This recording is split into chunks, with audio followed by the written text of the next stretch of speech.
Hey guys, what's going on? This is Pants Our Dragon, and today we'll be doing the top 5 best mid laners for patch 5.11. The reason I'm doing this video is because I haven't done a mid tier list ever since patch 5.9, and since then some champions have been nerfed, while other champions have been emerging, and yeah, a bunch of things have been changing, and it's kinda cool to see. There's also going to be a ton of honorable mentions in this video, because well, there is so many viable mid laners, and with all that being said, let's get started.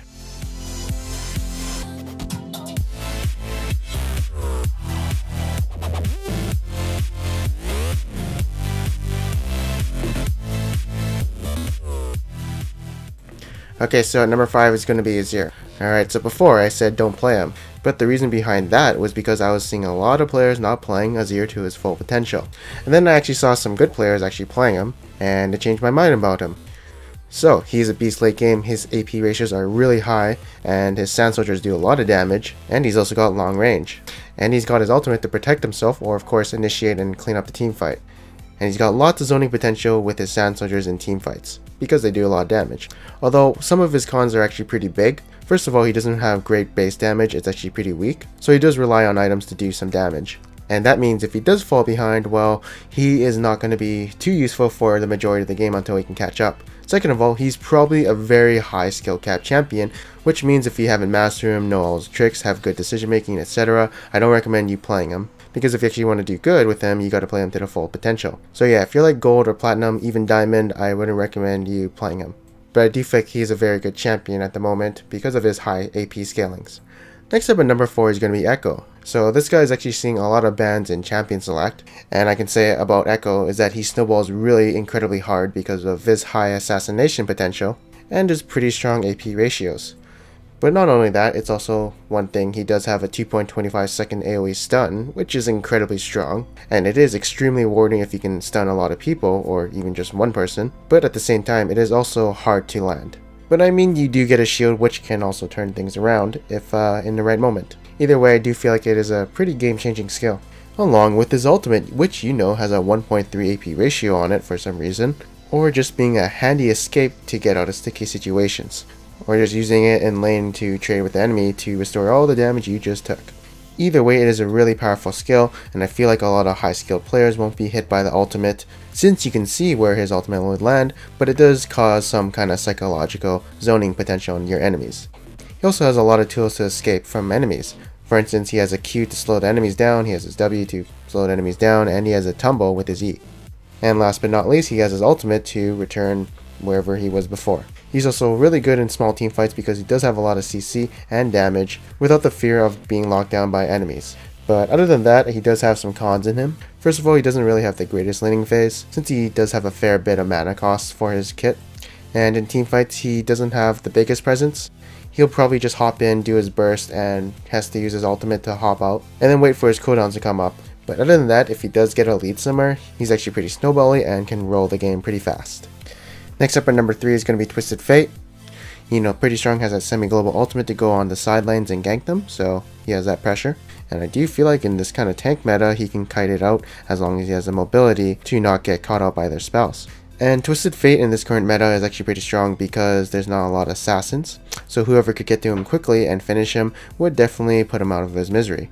But if he can keep unloading those wild cards and cold cards onto the enemy team, it's going to be kind of a problem for the enemies to deal with. And also, if he does have a relatively safe lane and not get zoned out too much, I feel like he has more presence than, say, the mid laner if he goes even, just because he does have that semi-global ultimate to gank the other lanes and cause pressure on them.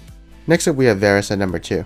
Okay, so this is a very weird pick to see in the mid lane. I bet you guys are wondering why he's here. Okay, so think Jace, think his EQ combo. Now put that onto someone who has an 8-second cooldown, but not really because of the way they changed Varus's Q. And the 8-second cooldown is also reducible by cooldown reduction. So now you got this ballista shooting your enemies every 4 seconds. And this ballista also has a really good ultimate, which is good at initiating or counter initiating. And now you got this ballista who can also initiate too. And also giving him the potential to be an AD carry later in the game, he doesn't really fall off.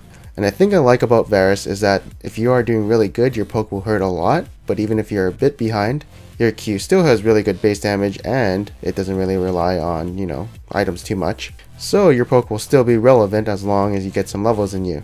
And even better if you do have some items too. And still at number 1 is going to be Ahri, in my opinion. Alright, so again, she does have a decent laning phase because of her wave clear with her Q. She can all-in the enemy if she wants to with her ultimate and charm. And has a lot of upfront damage with her spells, since all of her spells do damage. She also has decent wave clear, so she just tosses out the Q and the backline is cleared at level 9. And she's actually pretty ungankable unless you have hard CC. Because, you know, it's pretty hard to chase a Fox who has her ultimate or something that gives her a lot of movement speed for a short burst a second. So yeah, she's a relatively safe laner, definitely doesn't need to burn a flash too much in certain ganks.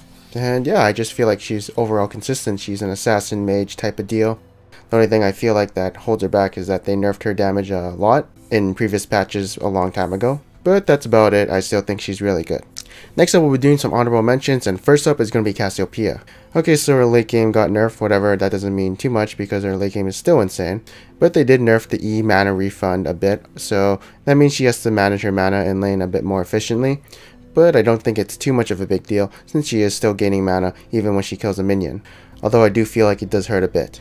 Next up is going to be Victor, and yeah, he's pretty good, especially I guess in this meta of tanks. He can kind of kite around them and he has a shield to protect them from their minuscule damage.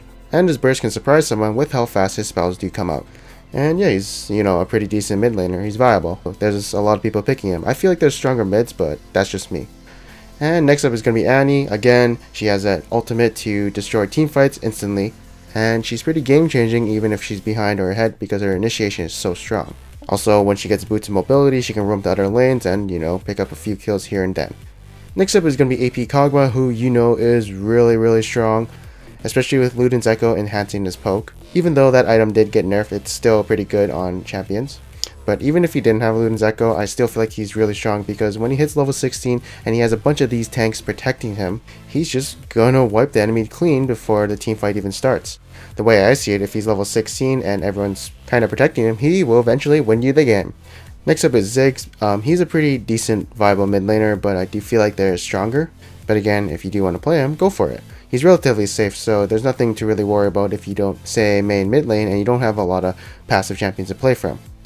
There's Cho'Gath mid also if you want to pick from. Very strong if he does come out of the laning phase with a lead. Or even if he just goes even, because he gets free health and he has very high AP ratios. He just has a lousy laning phase because he can get poked down and he's also melee and he is really easy to gank.